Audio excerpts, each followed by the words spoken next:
Okay, so let's start solving this yung last two natin na problem dito. So determine the location of the maximum deflection. So first of all, bago natin sagutan 'yan, you have to check muna itong itsura ng beam natin. So kung makikita nyo, meron tayo ditong dalawang overhang, okay? So kung meron tayong dalawang overhang, so kunyari meron ako ditong drawing natin yung beam natin. Yan. Kunyari, ito yung original position ng beam and upon loading, ito yung naging elastic curve, di ba? So, uh, assume natin guys na nakaganito. So, kunyari, ito yung support A and B. So, kunyari, ganito yung naging shape.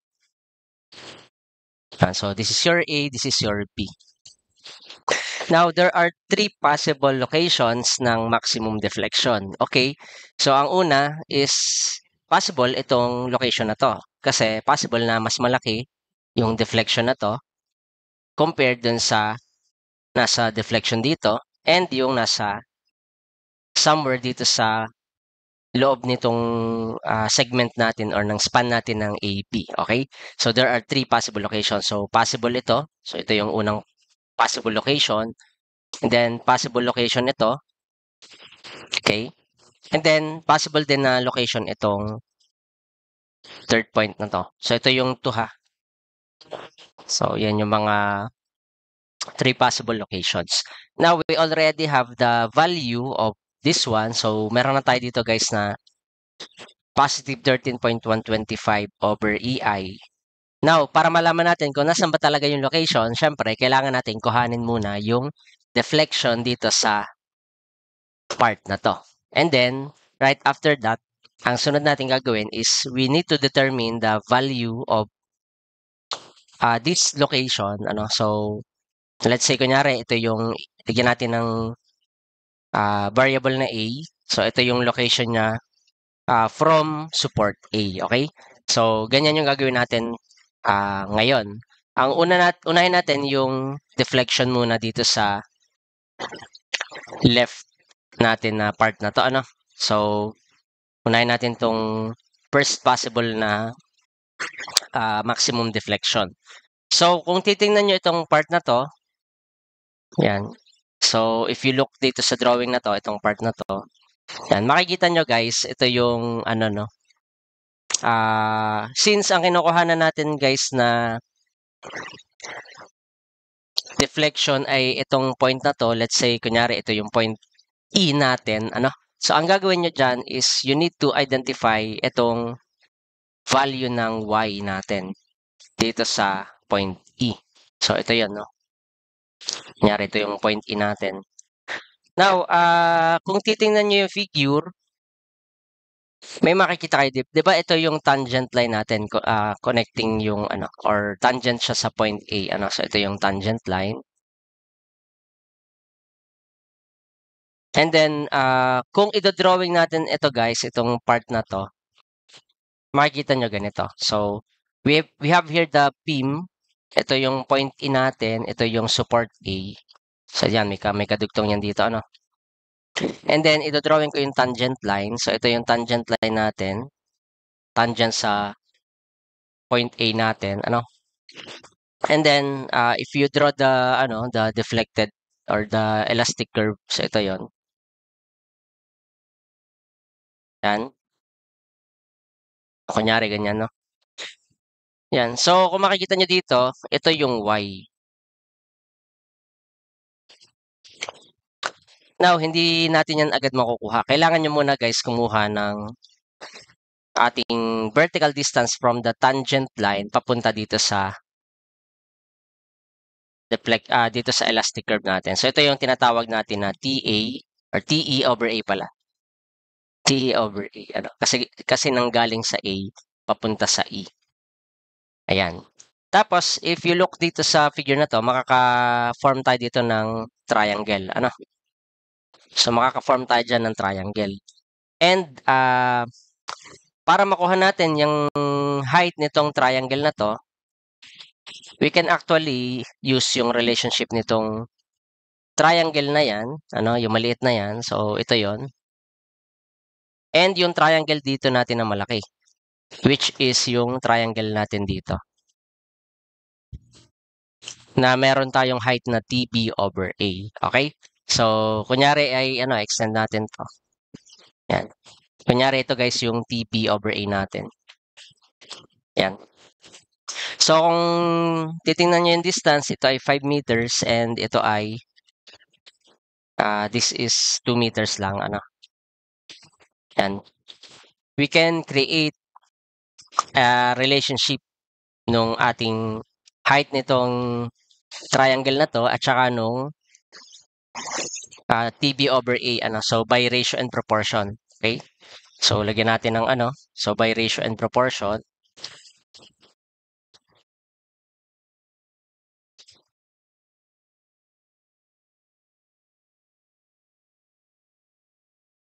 So, kukunin lang natin guys yung yung dimensions nitong triangle. So, we have here itong total height na to. So, total height natin dyan is TE/A plus Y over yung kanyang base which is 2 meters. Then, equate natin dito sa height nung nasa kabila, TB over A. Then, divide natin guys dun sa kanyang base which is 5. So, take note, ito ay kung makikita nyo, ito ay nasa ilalim nitong line natin na to. Okay? Itong line na to. Okay? And ito, nasa ibabaw nitong line. Okay? So, pag i-ratio and proportion nyo yan, guys, ang kailangan nyo gawin, i-absolute value nyo yung nakalagay dyan, which is yung TP over A. Para hindi ma-consider yung sign. Kumbaga, parang ginamit lang natin yung geometry. So, hindi natin kailangan yung sign dito. Dito sa side na to. Okay, so, we already know the value of TB over A. So, ito yung TB over A natin. Now, ang wala pa tayo guys dito is the value nung TE over A or TE/A. So, yan yung ating kukuhanan sa ngayon. Okay. So, drawing ko dito yung itsura nitong yung beam natin dito. So, di ba, ito yung kinukuha natin. So, TE/A. Kailangan natin yung area bounded by the region nitong or bounded by E at saka nung A. Okay, so etong area lang na nandito. Okay? And since ang formula natin ay TE, wait lang guys. So, yan ako lang ng konti ito. Di ba formula natin for getting the vertical distance. So, TE/A is equal to negative summation ng area times sa x bar. Ito ay area ng moment diagram natin. So, over EI. And in this case, kung makikita nyo yung drawing, ito yung ating elastic curve.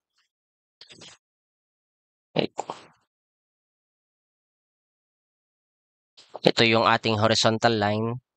So, ito yung point A natin. So, ito yung natin, TE/A. And pag tinignan nyo yung ilalim, itong part na to. So, we have here the moment diagram na nakaganito. So, guys, hindi natin isasama yung nandito sa part na to. Yung nakaganito tsaka yung naka-extend dito. So, we will only focus dito sa part na to. Okay, so this is negative 30 kasi na-compute na natin yan kanina. Okay? And then this is second degree. Now, to get the area of this one, alam natin na spandrel of the parabola to. Okay, so dito, pwede nyong gamitin guys yung 1/3 nung base times height as the area. And since we're getting the value of TE over A or TE/A, ang kailangan natin guys dyan na centroid is manggagaling dapat sa point E. Okay, so ito yung point E natin, no? So, dapat katapat siya dito. So, guys, ito ay hanggang dyan yan. Ang kailangan natin na distance ay mula sa centroid nito hanggang dito. Okay? So, ang ating dyan, value nito is Kung nalilito kayo dyan, unahin nyo muna yung nasa part na to. So, eto guys, by general formula natin for the centroid nung ating spandrel, papunta dito sa kanyang, sa y, dito sa height pala dito. This is 1 over n plus 2 times the base. So, since ito ay second degree, yung n natin dito is 2 din, okay? Ibig sabihin, ito ay 1/4 ng base natin, which is equal to 2 meters. Okay? Yan. So, ito ay meron tayo ditong uh, 1/2, Ngayon, kung 1/2 yan, ano yung distance mula dito papunta dun sa centroid na yon? Ibig sabihin, ito ay 2 minus sa 1/2. Or, syempre, 1.5 yan. Okay? Yan. So, yun yung gagamitin natin to determine the TE/A. So, yung TE/A natin is equal to negative ng 1 over n plus 1 sa area. So, 1 over 2 plus 1 times the base, which is 2 meters. And then, yung height natin guys dito ay negative 30. Then, multiply natin sa centroid na 1.5. Okay? So, pagka kinompute nyo to,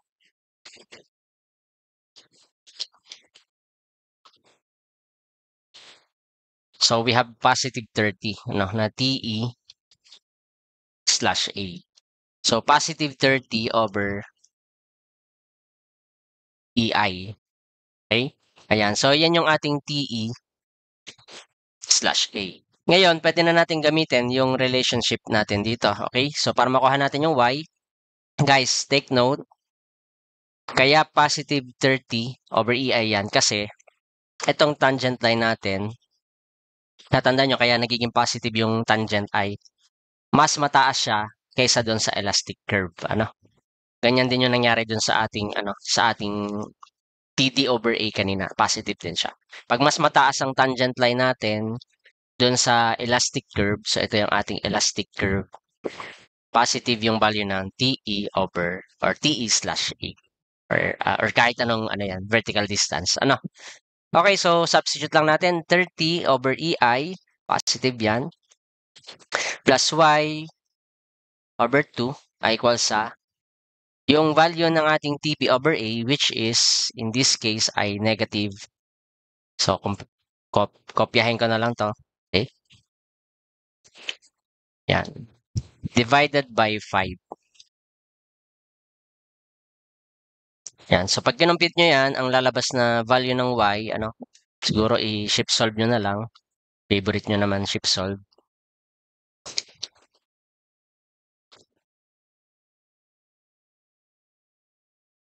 Take note, naka-absolute to ha. Baka makalimutan. So, negative 57.2917. Naka-absolute yun. So, tanggalin nyo lang yung sign. No? So, times natin sa 2 over 5. So, guys, meron kayo dito ang negative 7 point, 08? 332. Over EI to, guys. Okay, so ano ang ibig sabihin ng negative dito na value ng Y? So, ang titingnan nyo ulit yung figure natin, ito yung tangent line, ito yung ating, di ba meron kayong Y dito na negative? Ibig sabihin yan guys, kung ito yung ating original position ng beam, sabi ko nga, since na-consider na natin yan, I mean, na-establish na natin yung sign convention, kung negative yung Y, ang ibig sabihin yan, ito yung ating negative 7.08332 over EI. Yan, ito yon. And then, ang 22 natin, itong 30 over EI pala, sorry. So, ito yung 30 over EI. And vertical distance from tangent line papunta doon sa elastic curve. Okay? Ayan. So, ganun siya, ganun yung ating sagot dito sa deflection dito sa point E na to, Ngayon, hindi pa na natin yan tapos kasi, yan, kung titingnan nyo dito sa beam kanina, ito, yung y natin dito, na-solve na natin. Okay? Itong y dito. So, we already have the value of y. So, burahin ko lang guys kasi mali yung assumption natin sa elastic curve natin. So, dapat pala siya ay ganito. Downwards, ano? Then, papaganito. Then, ito ay upwards. So, ito guys yung negative 7.0833 over EI. Now, since mas malaki to, itong numerically, ano? So, numerically, yung value niya, numerically ay mas malaki dun sa value nitong nasa point E. Ibig sabihin, mas possible na ito yung possible na ito yung location ng maximum deflection natin and possible na ito yung value nung maximum deflection. Pero hindi pa tayo sure, So para malaman natin 'yan, we need to solve first the value of deflection dito sa na maximum dito sa loob nung AB na span, okay? Okay, so check na natin yung para dito sa loob ng span AB. So since we do not know yet kung saan ba yung location ng maximum deflection, kailangan natin gamitin yung concept na kapag zero yung slope, maximum yung deflection. So kung titingnan nyo dito sa ating ginawang possible na shape ng elastic curve, ang ating horizontal line, kunyari ito yun, di ba? Kasi dapat guys, ang tangent line natin doon sa location ng maximum deflection, dapat siya ay horizontal para mag-zero yung slope natin. So, tatandaan nyo, slope 0 pag maximum deflection. So, slope is equal to 0. Ibig sabihin, horizontal line lang yan, yung tangent line natin. Syempre, hindi pa natin alam yung location na yan. So, kailangan natin kuhanin itong value ng x. Okay? Wait. Somewhere dito, So, di natin alam, kukunin niya natin siya. Or ito yung ating, let's say, gawin na lang natin siyang A. So, kukunin natin yung distance A mula dito sa support natin. So, kailangan natin tong distance na to. So, set ko siya as A. Ngayon, kaya hindi ko siya isinet na X kasi meron na tayo kaninang X. Gagamitin kasi natin tong X mamaya. Okay? Ayan. So, since ito yung ating kailangan, from A to hanggang, let's say, ito ay point M or yung location ng maximum deflection, kailangan lang natin itong area and centroid nitong mga nandito, So, ito lang yung kailangan natin, yung ito, area times centroid nitong part na to. So, i-redraw ko yan, guys, para lang makita nyo. So, ilagay natin dito, guys, yung yan. So, this is your, A natin, And then, ilalagay ko dito yung portion nitong spandrel natin. So, guys, this is, di na natin kailangan to actually, yung height dito, Pero dito sa taas, kailangan natin. Kasi ang gagawin natin dito, naka-calculus na lang, So, take note, i-extend ko lang to para makuha natin yung in terms of x, So, ang goal lang natin ito ha.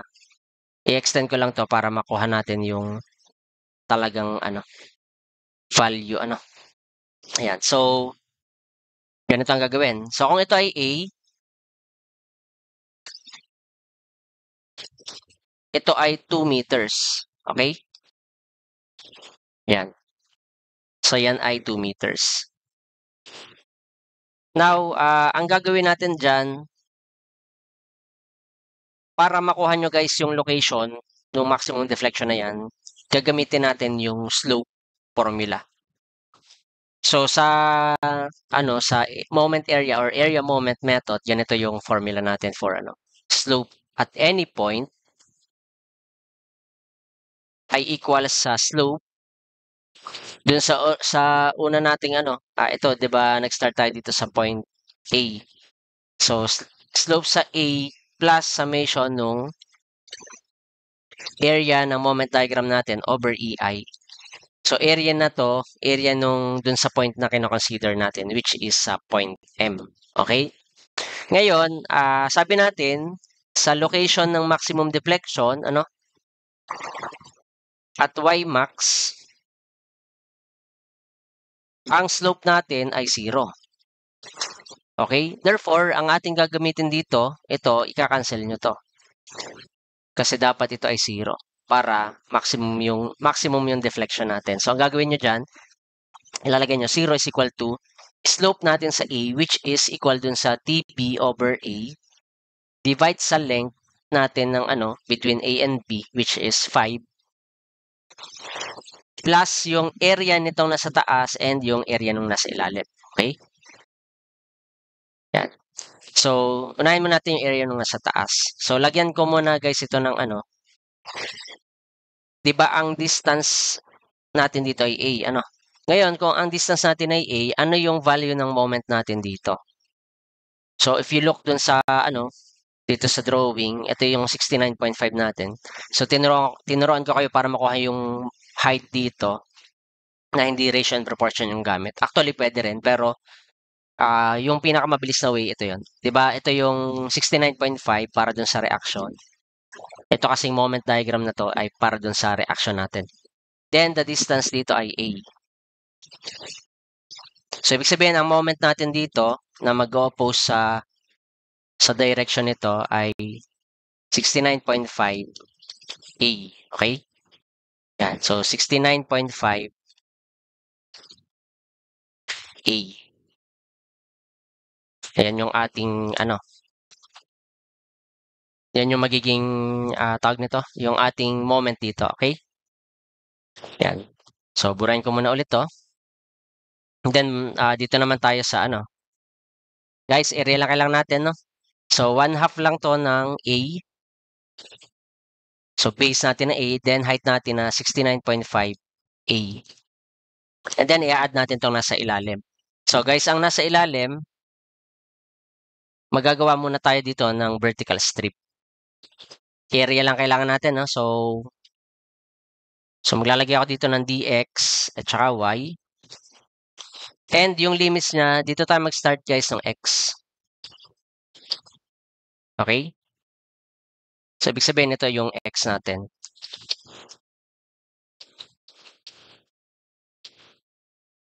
Yan. So, yan yung ating x. Okay? So, ano yung limits natin ngayon dyan? So, limits natin, magsisimula kasi yung vertical strip natin sa dito, sa side na to, which is x equals 2. And matatapos siya dito sa last na to, which is from x or from 0 dito, ang x natin na equal sa, 'di ba, ang distance nito hanggang dun ay 2 plus a, ano? O yan. So, 2 plus a. Ibig sabihin yan, pagka naglagay tayo dito ng ano, kunin natin yung area na yan. So, add natin yung integral ng dA, which is, itong dA na to, yan yung ating area nitong vertical strip, which is y dx. Okay? So, I hope na hahabol. So, y dx. And then, itong y natin, yan ay meron tayong value ng y in terms of x. So, papalitan nyo guys itong y natin ng negative